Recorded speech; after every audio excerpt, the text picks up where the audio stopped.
Gimana sih caranya meminta dan memberi saran dalam bahasa Inggris?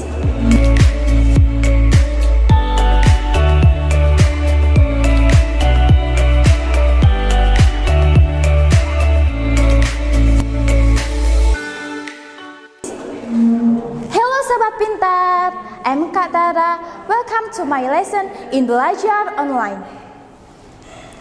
So today we are going to learn about how to ask suggestion, how to give suggestion, and how to respond it.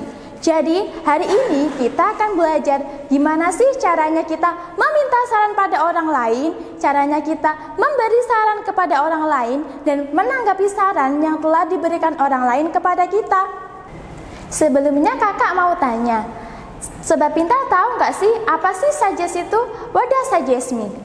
Suggest means to give a suggestion, that is to introduce or propose an idea or planning for someone's consideration.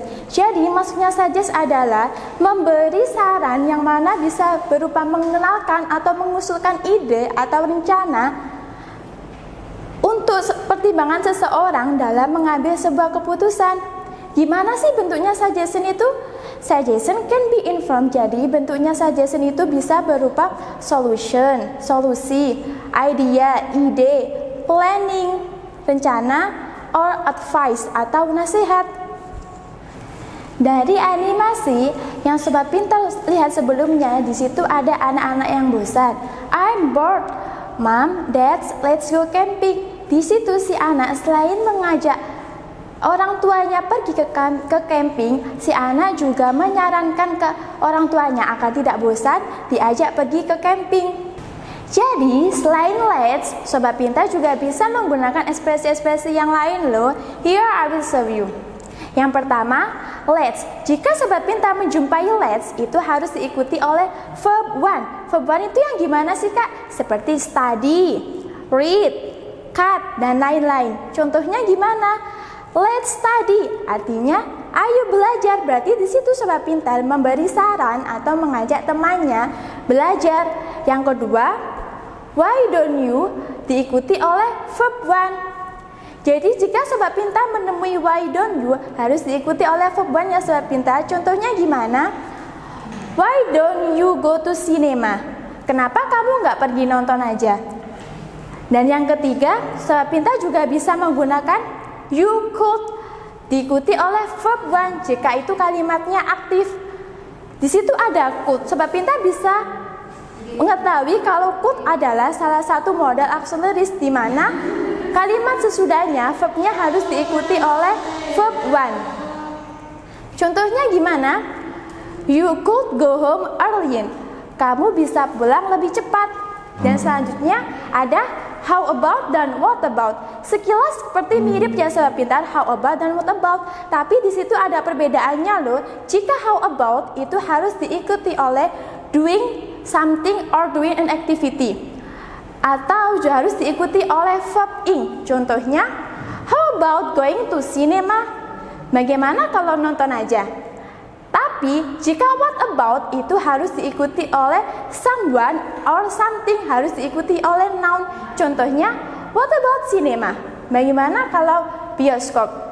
Nah, di sini juga ada perbedaannya loh Sobat Pintar. Jika what about artinya Sobat Pintar itu masih kurang yakin terhadap saran yang telah Sobat Pintar berikan kepada orang lain. Tapi jika Sobat Pintar menggunakan how about, di sini Sobat Pintar lebih yakin terhadap saran yang telah Sobat Pintar berikan kepada orang lain. Dan what about di sini juga bisa untuk menyatakan suatu keberatan loh Sobat Pintar, to make an objection. Contohnya gimana?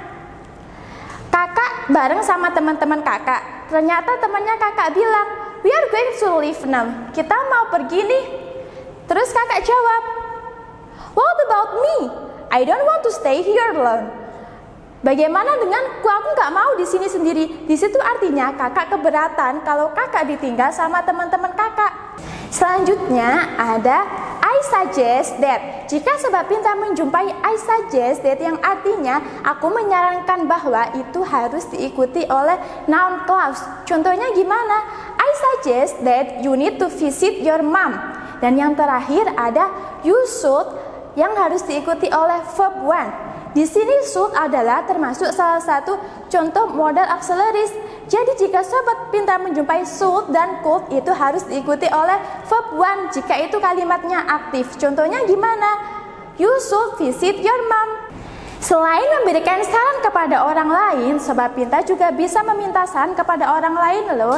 Gimana caranya? Dengan menggunakan modal shall and should. Contohnya gimana? Shall we do the homework tomorrow? Apakah kita sebaiknya ngerjain PR besok? Atau what should I do? Apa yang seharusnya aku lakukan? Atau sobat pintar juga bisa menggunakan ekspresi-ekspresi yang lain seperti do you have any suggestion for me? Kamu punya saran nggak buatku? Atau what do you recommend for me? Apa yang kamu rekomendasikan buatku? Atau yang terakhir, sobat pintar bisa menggunakan do you have any idea? Punya ide gak? Nah, itu tadi ekspresi-ekspresi yang kita gunakan untuk meminta saran kepada orang lain.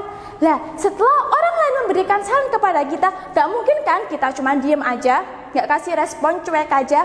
Kita harus menanggapi tentunya. Sobat pintar bisa punya dua pilihan, you can accept it and you can decline it. Sobat pintar bisa menerima saran dari orang lain dan sobat pintar juga bisa menolak saran dari orang lain. Jika sobat pintar ingin menerima saran dari orang lain, sobat pintar bisa menggunakan ekspresi-ekspresi yang ada di samping. Contohnya, it sounds great. It sounds good to me. That is good idea. Let's do that. Okay, I will.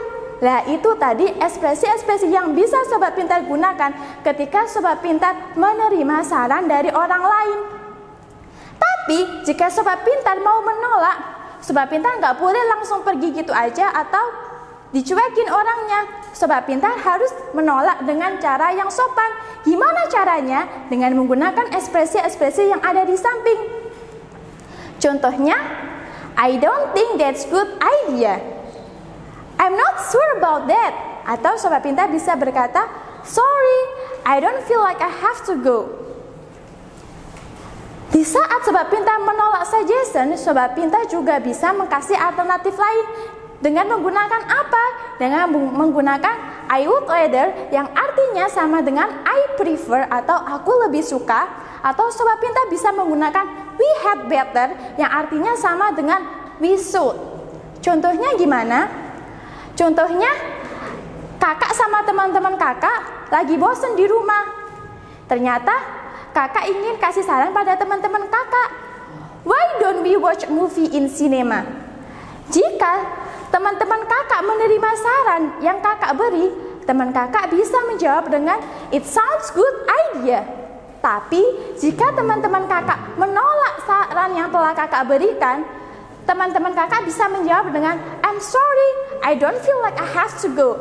Lah, teman kakak selain menolak juga bisa menambah alternatif lain dengan bilang I would rather stay at home. Aku lebih suka diam di rumah. Atau sobat pintar bisa menggunakan contoh lain. We could buy chocolate in traditional market. Kita bisa beli coklat di pasar. Lah, tapi ternyata temannya kakak nggak mau. I don't think that's good idea. Aku rasa itu bukan ide yang bagus. Nah, selain temannya kakak menolak, teman kakak juga memberi alternatif lain. Apa alternatifnya? We have better buy in mall. Kita sebaiknya beli di mall aja. That's enough for our lesson today. Hopefully it can help you in learning English at home. See you on the next video. Thank you for watching this video. Don't forget to like, comment, and subscribe.